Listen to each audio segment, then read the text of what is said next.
Pemirsa, nama Karisma Jati kini jadi bulan-bulan dan netizen. Pasalnya dirinya ketahuan menghina istri Presiden Jokowi, Iriana Jokowi.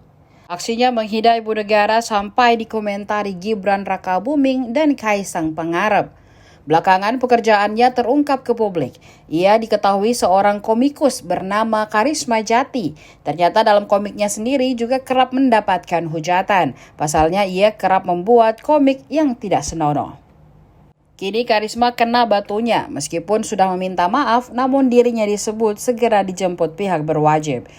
Direktorat Tindak Pidana Cyber Badan Reserse Kriminal Polri tengah memburu pemilik akun Twitter Koprofil Jati yang diduga melakukan penghinaan terhadap ibu negara Iriana Jokowi. Polisi saat ini sedang menyelidiki identitas dari pemilik akun tersebut, sebagaimana dikutip dari Kompas.com.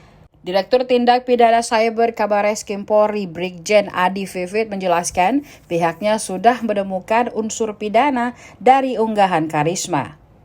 Sebelumnya Karisma Jati mengunggah foto Iriana Jokowi sedang berfoto bersama ibu negara Korea Selatan Kim Kuni di sela-sela menghadiri acara KTT G20 Bali. Pada foto itu tampak Kim Kuni mengenakan baju lengan pendek berwarna putih, sementara ibu Iriana mengenakan kebaya pink yang dipadukan dengan kain tenun berwarna senada. Tampak Iriana tersenyum lebar untuk memperlihatkan keramah tamahan. Hanya saja, keterangan atau caption postingan itulah yang menjadi sorotan. Pemiliknya justru menuliskan keterangan dianggap merendahkan. Ia mencuitkan perkataan antara asisten rumah tangga dengan majikannya di foto tersebut.